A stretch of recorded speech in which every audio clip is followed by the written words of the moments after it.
ಮೈತ್ರಿಯಿಂದಾಗಿ ಇಷ್ಟು ಕಡಿಮೆ ಆಯ್ತಾ? ನೇರವಾದ ಪ್ರಶ್ನೆ. ಆರ್ ಅಶೋಕ್ ಅವರ ಎಲ್ಲೋ ಒಂದ್ ಕಡೆ ಮೈತ್ರಿ ಮಾಡ್ಕೊಂಡಿದ್ರೆ ಇನ್ನೊಂದ್ 2 ಸೀಟ್ ಜಾಸ್ತಿ ಬರ್ತಾ ಇತ್ತಾ? ಮೈತ್ರಿಯಿಂದಾನೇ ಜಾಸ್ತಿ ಆಯ್ತಾ, ಮೈತ್ರಿಯಿಂದಾನೇ ಕಡಿಮೆ ಆಯ್ತಾ? ಇದೆರಡನ್ನೂ ಹೇಳ್ಬಿಡ್ಲಿ. 22 ಸರ್ತಿ ಅಶೋಕ್ ಅವರು ಹೇಳಿದ ನಂಬರೇ ಬಂದಿದೆ. ಹೌದು.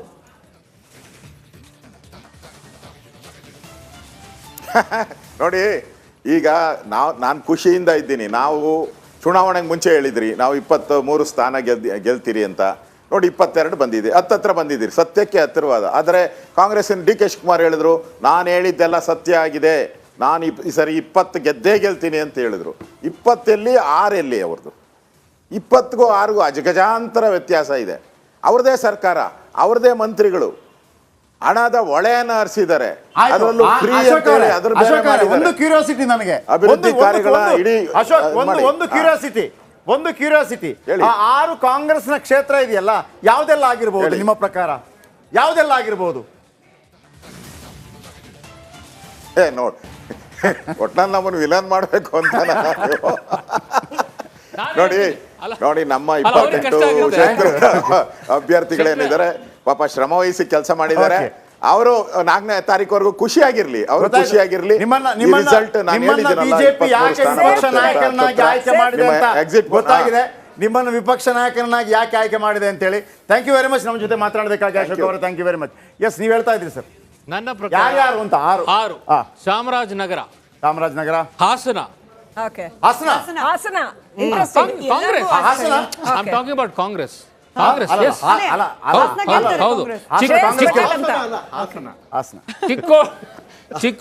ಚಿಕ್ಕೋಡಿನಲ್ಲಿ ಬಂದಿರೋ ಸಾಧ್ಯತೆ ಇದೆ.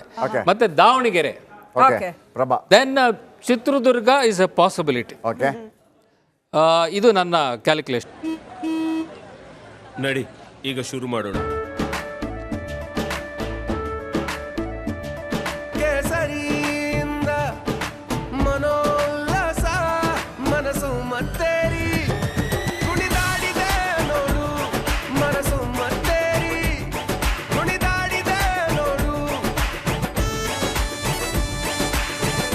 ಕ್ಷಣ ಕ್ಷಣವೂ ಆಚರಿಸಿ ಕೇಸರಿ ಹಬ್ಬ. ವಿಮಲ್ ಬಾಯಲ್ಲಿ ಹೇಳಿ ಕೇಸರಿ. ಒಂದಿದೆ ಬಾಕಿ, ಇನ್ನೊಂದು ಬಾಕಿ ಉಂಟಾ? ತುಮಕೂರು ಕೊಡ್ತೀರಾ? ತುಮಕೂರು ಕಷ್ಟ. ಅಲ್ಲ, may be Chitradurga is a possible. Bengaluru ಗ್ರಾಮಾಂತರ 70-30. ಓಕೆ ವೀರಣ್ಣ, ಈಗ 22 ಕೇಳಿದಾಗ ನಮ್ಗೆ ಗೊತ್ತಾಗ್ಬಿಡ್ತದೆ 6 ಯಾವುದು ಅಂತ ಹೇಳಿದಾಗ ಉಳಿದದ್ದು 6 ಯಾವುದು ಕಾಂಗ್ರೆಸ್ ಗೆದ್ದಿರ್ಬೋದು ನಿಮ್ಮ ಪ್ರಕಾರ? ನಾನು ಒಂದು 5ರಿಂದ 6 ಕಾಂಗ್ರೆಸ್ ಬರ್ಬೋದು ಅಂತ ಹೇಳ್ತೀನಿ ಹೊರತು ನಾನು ಯಾವ್ಯಾವ ಕ್ಷೇತ್ರಗಳಲ್ಲಿ ಗೆಲ್ತಾರೆ ಅಂತ ಹೇಳಲಿಕ್ಕೆ ಹೋಗೋದಿಲ್ಲ. 5ರಿಂದ 6 ಬರ್ಬೋದು. ಚಂದ್ರಶೇಖರ್ ಏನು ಹೇಳಿ? ಇಲ್ಲ, ನಮ್ದಾಗಲೇ ಅಶೋಕ್ ಅವರು ಹೇಳಿದ್ದಾರೆ 22ರಿಂದ 23 ರಿಸಲ್ಟ್ ಕೂಡ, ನಿಮ್ಮ ಎಕ್ಸಿಟ್ ಪೋಲ್ಗಳ ರಿಸಲ್ಟ್ ಕೂಡ ಅದೇ ಬರ್ತಾ ಇದೆ. ಮತ್ತು ಈವನ್ ಅದಕ್ಕೆ ಮುಂಚೆ ಬಂದಿದ್ದು ಕೂಡ ಅದೇ ನಂಬರಲ್ಲೇ ಇದೆ. ಹಾಗಾಗಿ ಅಲ್ಲ, ಪಾರ್ಟಿ ಪಾಲಿಸಿ ಅಲ್ಲ, ಬಟ್ ನಮ್ಗಂತೂ 100% ನಂಬಿಕೆ ಇದೆ. ಆದರೆ 22 ಕ್ಷೇತ್ರಗಳ ಪೈಕಿ ನಾನೆಲ್ಲ ಒಂದು ವಿಚಾರ ನಿಮ್ಮ ಬಗ್ಗೆ, ನಿಮಗೆ ಅತೀ ಕುತೂಹಲ ಇರೋದು ಒಂದೇ ಒಂದು ಕ್ಷೇತ್ರ. ಅಲ್ಲ, ಒಂದು ಬೆಂಗಳೂರು ಗ್ರಾಮಾಂತರ ಒಂದು ದೊಡ್ಡ ಮಟ್ಟದಲ್ಲಿ ಅಲ್ಲ ನಮಗೆ ನನ್ನ ವೈಯಕ್ತಿಕವಾಗಿ ಕೇಳಿದ್ರೆ ಬೆಂಗಳೂರು ಗ್ರಾಮಾಂತರದಲ್ಲಿ ಒಂದು ಶ್ರೀಲಕ್ಷ್ಮಿ ರಾಜ್ಕುಮಾರ್ ಇದ್ರ ಬಗ್ಗೆ ಈಗ ಅವರಿಗೆ ಯಾವ ಕ್ಷೇತ್ರ ಬಹಳ ಕುತೂಹಲ ಇರ್ಬೋದು? ತುಮಕೂರು ತುಂಬಾ ಪ್ರಯತ್ನ ಪಟ್ಟಿದ್ರು ಚಂದ್ರಶೇಖರ್ ಅವರು, ಕಡೆಯ ಗಳಿಗೆವರೆಗೂ ಕೂಡ ಪ್ರಯತ್ನ ಪಟ್ಟಿದ್ರು ಟಿಕೆಟ್ಗೋಸ್ಕರ. ಜಾಸ್ತಿನೂ ಆಗ್ಬೋದು, ಗೊತ್ತಿಲ್ಲ, ಕಡಿಮೆನೂ ಆಗ್ಬೋದು, ನನಗೆ ಗೊತ್ತಿಲ್ಲ. ಬಂದಿರೋ ಕಾರಣಕ್ಕಾಗಿ ಹೇಳ್ತಾ ಇದ್ದೀನಿ. ಎಕ್ಸಿಟ್ ಪೋಲ್ ತಾನೇ ಅಷ್ಟೇ. ಅದು ಆಮೇಲೆ ನಾಳೆ ರಿಸಲ್ಟ್ ಬಂದಾದ್ಮೇಲೆ ನಿಖರವಾಗಿ ಗೊತ್ತಾಗುತ್ತೆ.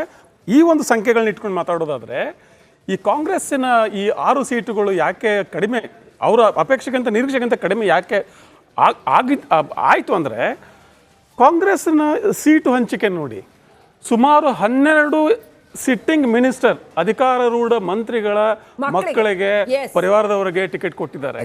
ಕಾರ್ಯಕರ್ತರನ್ನ ಅಷ್ಟಾಗಿ ಇವರು ಬೆಂಬಲಿಸಲಿಲ್ಲ. ಹೀಗಾಗಿ ಸ್ವಲ್ಪ ಅಲ್ಲಿ ಮೊರಾಲ್ ಕಡಿಮೆ ಆಗ್ತದೆ. ಆಮೇಲೆ ಇವರು ಎಲ್ಲ ವಿಚಾರಕ್ಕಿಂತ ಮುಖ್ಯವಾಗಿ ಗ್ಯಾರಂಟಿ ಯೋಜನೆಗಳನ್ನ ಒಂದು ಮಾತ್ರ ಹಿಡ್ಕೊಂಡು ಹೋಗ್ಬಿಟ್ರು ಅಷ್ಟೇ. ಈ ಗ್ಯಾರಂಟಿ ಯೋಜನೆಗಳನ್ನ ನಾನು ಜಾರಿ ತಂದಿದ್ದೇನೆ, ಯಾರಿಗೆ ಟಿಕೆಟ್ ಕೊಟ್ಟರು ಓಟ್ ಹಾಕ್ಬಿಡ್ತಾರೆ ಜನ, ಯಾರಿಗೆ ಟಿಕೆಟ್ ಕೊಟ್ಟರು ಕಾರ್ಯಕರ್ತರು ಕೆಲಸ ಮಾಡ್ತಾರೆ. ಒಂದು ಕಡೆ ಕಾರ್ಯಕರ್ತರಿಗೆ ಇಲ್ಲಿ ನಿಗಮ ಮಂಡಳಿಗಳಿಗೆ ಅಪಾಯಿಂಟ್ಮೆಂಟ್ ಮಾಡೋದಕ್ಕೆ ಡಿಲೇ ಮಾಡಿದ್ರು. ಕೊನೆಗೆ ಈ ಚುನಾವಣೆ ಕಾಲದಲ್ಲಿ ಅವ್ರಿಗೆ ಟಿಕೆಟ್ ಕೊಡಲಿಲ್ಲ. ಹೀಗಾಗಿ ಸ್ವಲ್ಪ ಆರ್ಗನೈಸೇಷನ್ ಅಲ್ಲಿ ಇದು ಅಫೆಕ್ಟ್ ಆಗುತ್ತೆ ಅಂತ ಈ ಸಂಖ್ಯೆಗಳು ತೋರಿಸ್ತವೆ. ಆದ್ರೆ ಒಂದು ನಾನು ನಿಮ್ಮ ಹೇಳಿಕೆಗೆ ಸ್ವಲ್ಪ ವಿರೋಧ ಇದೆ. ಅನಿಲ್ ಅವರು 6. ಇವಾಗ ಆರ್ ಅಶೋಕ್ ಅವರು ಈಗಿನ್ನೂ ಹೇಳಿದರು, ಈ ಎಕ್ಸಿಟ್ ಪೋಲ್ಗಳನ್ನ ನಾನು ಸ್ವಾಗತಿಸ್ತೇನೆ, ಆದರೆ ನಮಗೆ 40 ಇದಕ್ಕಿಂತ ಹೆಚ್ಚಾಗಿ ಬರುತ್ತೆ ಅಂತ ಹೇಳಿದರು. ಸೊ ಬಿ ಜೆ ಪಿಯವರೇ ಇದನ್ನು ನಂಬ್ತಾ ಇಲ್ಲ ಅಂದಾಗ ನಾನು ಬಂದಿರೋ ಎಕ್ಸಿಟ್ ಪೋಲಲ್ಲಿ 80 ಸೀಟ್ ಕಮ್ಮಿ ಆಗುತ್ತೆ ಅಂತ ಹೇಳೋದ್ರಲ್ಲಿ ಏನು ತಪ್ಪಿಲ್ಲ, ಒಂದು ವಿಷಯ. ಆಮೇಲೆ 6 ಅಂತ ಏನು ಕರ್ನಾಟಕದ ಹೇಳ್ತಾ ಇದ್ದೀವಲ್ಲ, ಈ ಅಂಕೆ ಇನ್ನೂ 6 ಹೆಚ್ಚಾಗಿ 12 ಬರ್ಬೋದು ಅಂತ ನನ್ನ ಅಭಿಲಾಷೆ. 18, 19 ಬರುತ್ತೆ ಅಂತ ಗೆಸ್ ಮಾಡ್ಬೋದಾ? ಈಗ ನೋಡಿ ಸರ್, ಬೆಂಗಳೂರಲ್ಲೇ 3 ತೆಗಿತಾರೆ. ನಾರ್ತ್, ಸೆಂಟ್ರಲ್, ನಾರ್ತ್ ಗೆಲ್ತಾರೆ, ಕಾಂಗ್ರೆಸ್ ಹೇಳ್ತೀರ ನಾನು, ಸೆಂಟ್ರಲ್ ಗೆಲ್ತಾರೆ, ನಾರ್ತ್ ಗೆಲ್ತಾರೆ ಮತ್ತು ಗ್ರಾಮಾಂತರ ಗೆಲ್ತಾ ಇದ್ದಾರೆ. ಆಯ್ತಾ? ಇಲ್ಲಿ 3 ಅಲ್ಲ, ಇದರಲ್ಲಿ ತುಮಕೂರು ಗೆಲ್ತಾ ಇದ್ದಾರೆ, ಹಾಸನ ಗೆಲ್ತಾ ಇದ್ದಾರೆ, ಚಿತ್ರದುರ್ಗ, ಯಾವುದು ಚಾಮರಾಜನಗರ ಅಲ್ಲ, ಶಿವಮೊಗ್ಗ, ಯಾವುದದು ಇನ್ನೊಂದು ಚಾಮರಾಜನಗರ, ಚಿಕ್ಕೋಡಿ, ಆಮೇಲೆ ದಾವಣಗೆರೆ. ಆಯ್ತಾ? ನಾನು ಇಲ್ಲೇ ಹೇಳ್ತಿರೋದು 8, 9 ಹೇಳಿದ್ದೀನಿ. ದಕ್ಷಿಣ ಕನ್ನಡ ಆಗೋದಿಲ್ಲ, ಚಿಕ್ಕಮಂಗ್ಳೂರು ಆಗೋದಿಲ್ಲ. ಅದಾದರೆ ನಾನು ಸುಮಾರಾಗಿ 12 ಜಾಗಗಳನ್ನ ಕಾಂಗ್ರೆಸ್ ಗೆಲ್ಬೋದು ಅಂತೇಳಿ ನಾವು ಅಂದ್ಕೊಂಡಿದ್ದೀವಿ ನಮ್ಮ ಸಮೀಕ್ಷೆ ಪ್ರಕಾರ, ಇಂಟರ್ನಲ್. ಅದಾದ್ಮೇಲೆ 19 ತನಕ ಹೋಗ್ಬೋದು ಅಂತೇಳಿ. ಈ ಸಮೀಕ್ಷೆನೇ ಕಡೆನೂ ಅಲ್ಲ, ಅಂತಿಮನೂ ಅಲ್ಲ. ಇದರಲ್ಲಿ ಬದಲಾವಣೆ ಆಗ್ಬೋದು. ನೀವೇ ಹೇಳಿದ್ರ 3% ಬದಲಾವಣೆ ಆಗ್ಬೋದು. 3% ಓಟ್ಗಳು ಆಚೆ ಆದರೂ ಬಹಳಷ್ಟು ಸೀಟ್ಗಳು ಬದಲಾವಣೆ ಆಗುತ್ತೆ. 50,000, 20,000 ಸೀಟ್ಗಳು ಅಂಕಿ ಅಂಶಗಳು ಆ ಕಡೆ ಈ ಕಡೆ ಆಗುತ್ತೆ ಅಂತ ನಾವು ಹೇಳ್ತಾ ಇದ್ದೀವಿ. ಪ್ರತಿಯೊಂದು ಕಾನ್ಸ್ಟಿಟ್ಯೂನ್ಸಿದು ಇದೇ ನಮ್ಮ ಹತ್ರ 28 ಕ್ಷೇತ್ರದಲ್ಲಿ ಇವರು ಅಷ್ಟು ಅತಿಥಿಗಳು ಏನ್ ಹೇಳಿದ್ರು, ಯಾವ್ಯಾವ ಕ್ಷೇತ್ರದಲ್ಲಿ ಯಾರು ಗೆಲ್ತಾರೆ. ನನ್ನ ಮಾಹಿತಿ ಪ್ರಕಾರ ಕಳೆದ ಲಾಸ್ಟ್ ಟೈಮ್ ಗೆದ್ದ ಹೇಳಿದಾಗ ಯಾರು ಬಹಳ ಹತ್ತಿರ ಇದ್ದದ್ದು ನೀವು? ಈಗ ಉಪನ್ಯಾಸರ ಹತ್ರ ಆಗೋ ಸಾಧ್ಯತೆ ಇದೆ. ಕುತೂಹಲ ಏನಂತಂದ್ರೆ, ನಾನು ಆರ್ ಅಶೋಕ್ ಅವ್ರಿಗೂ ಪ್ರಶ್ನೆ ಕೇಳ್ತಾ ಇದ್ದೆ. ಬಿಜೆಪಿ ಪಕ್ಷಕ್ಕೆ ಇಟ್ನಾಳ್ ಸರ್ ಹಾಗೆ ರಾಮಕೃಷ್ಣ ಸರ್ ಉತ್ತರ ಕೊಡ್ಬೇಕು. ನಾಯ್ಡು ಇಂದ ನಿತೀಶ್ ವರ್ಗೂ ಇಲ್ಲಿ JDS, ದೇವೇಗೌಡರು, ಈ ಅಲಯನ್ಸ್ ಅನ್ನೋದು ಬಿಜೆಪಿಗೆ ಅನಿವಾರ್ಯ ಆಗೋಯ್ತಾ ಥ್ರೂ ಔಟ್ ಇಂಡಿಯಾ, ಕೆಲವೊಂದಷ್ಟು ರಾಜ್ಯಗಳಲ್ಲಿ ಇನ್ ಪರ್ಟಿಕ್ಯುಲರ್ ಅಂತ ಹೇಳಿ? ನೋಡಿ, ಕರ್ನಾಟಕದ ಮಟ್ಟಿಗೆ ಹೇಳೋದಾದ್ರೆ ಫಸ್ಟ್ ಸ್ಟಾರ್ಟಿಂಗ್ ಕರ್ನಾಟಕ ಅಸೆಂಬ್ಲಿನಲ್ಲಿ ಏನೊಂದು ಸೆಟ್ ಬ್ಯಾಕ್ ಆಯಿತು, ಆವಾಗ ಬಹುಶಃ BJP ರಿಯಲೈಸ್ ನಮಗೊಂಚೂರು ಏನೋ ಮೇ ಬಿ ಒಂದಷ್ಟು ಬದಲಾವಣೆ ಮಾಡ್ಕೋಬೇಕಾಗಿದೆಯೋ ಅಂತೇಳಿ. ಹಾಗಾಗಿ JDS ಕೈ ಹಿಡಿದ್ರು. ಬಹುಶಃ ಅದರಿಂದ ಒಳ್ಳೇದಾಯಿತೋ ಕೆಟ್ಟದಾಯಿತೋ ಹೇಳೋದು ಕಷ್ಟ ಈಗ. ಬಟ್ ಒಟ್ಟಿನಲ್ಲಿ ಅವರು ಆವಾಗ ಆ ನಿರ್ಧಾರಕ್ಕೆ ಬಂದರು. ಬಟ್ ಬಿಹಾರ್ನಲ್ಲಿ ನಿತೀಶನ್ ಕರ್ಕೊಂಬರೋದು ಭಾಳ ಇಂಪಾರ್ಟೆಂಟ್ ಇತ್ತು ಅವರಿಗೆ. ಬಿಕಾಸ್ ಅಲ್ಲಿ RJD was getting stronger and stronger. So ಅಲ್ಲಿ 40 ಇಂಪಾರ್ಟೆಂಟ್ ಸೀಟ್ಸ್ ಅದು. ಆಮೇಲೆ ಆಂಧ್ರ ಪ್ರದೇಶದಲ್ಲಿ TDP ಜೊತೆಗೆ ಚಂದ್ರಬಾಬು ನಾಯ್ಡು ಜೊತೆಗೆ ಲಾಸ್ಟ್ ಮಿನಿಟ್ವರೆಗೂ ನೆಗೋಸಿ, because he was bargaining very hard. He was not ready to give too many seats. Finally I think 4 ಸೀಟನ್ನು ಕೊಟ್ಟಷ್ಟು BJP. 4 ಅಲ್ಲ, ಆಂಧ್ರ ಪ್ರದೇಶದಲ್ಲಿ 6. ಸೊ 25 ಸೀಟಲ್ಲಿ.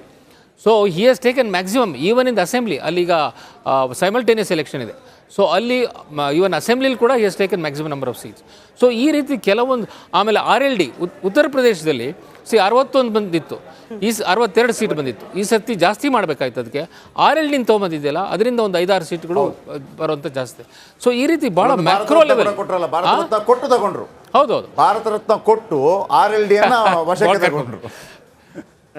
ಚರಣ್ ಸಿಂಗ್ ಇದಕ್ಕೆ ಒಂದು ಉತ್ತರ ಕೊಡಲೇಬೇಕು. ಒಂದು, ಪ್ರಾದೇಶಿಕತೆಯಿಂದನೇ ರಾಷ್ಟ್ರೀಯತೆ ಅಂತಕ್ಕಂಥದ್ದನ್ನು ಇಟ್ಕೊಂಡಿರ್ತಕ್ಕಂಥ ಮೋದಿ ಮತ್ತು BJP ಪ್ರತಿ ರಾಜ್ಯದಲ್ಲೂ ಕೂಡ ಪ್ರಾದೇಶಿಕ ಪಕ್ಷಗಳಿಗೆ ಮನ್ನಣೆ ಕೊಡ್ಕೊಂಡ್ ಬರ್ತಾ ಇದೆ. ಇದು ಅವ್ರಿಗೆ ಶಕ್ತಿ ಇದೆ, ಶಕ್ತಿ ಇಲ್ಲ ಅಂತಲ್ಲ. ಉತ್ತರ ಪ್ರದೇಶದಲ್ಲಿ ಪ್ರಾದೇಶಿಕ ಪಕ್ಷಗಳು ಕಳೆದು ಹೋಗುತ್ತೆ ಅಂತ ನಾವಲ್ಲಿ ಗಮನಿಸ್ತಾ ಇದ್ವಿ. ಇದನ್ನ ಆಡ್ ಮಾಡ್ಕೊಂಡು ಉತ್ತರ ಕೊಡಿ. ನಾವು ರಿಸಲ್ಟ್ ಅಲ್ಲಿ ಗಮನಿಸ್ತಾ ಇದ್ವಿ ಲಾಸ್ಟ್ ಟೈಮ್ 90+ ಅದರ್ಸ್ ಅಂದ್ರೆ ಪ್ರಾದೇಶಿಕವಾಗಿ ಅಲ್ಲಿರ್ತಕ್ಕಂಥ ಪಕ್ಷಗಳು. ಬಟ್ ಈ ಬಾರಿ ಎಷ್ಟು ಕುಸಿದು ಹೋಗಿದೆ ಸಂಖ್ಯೆ? 30+ ಬಹುಶಃ ಕಾಣಿಸ್ತಾ ಇದೆ.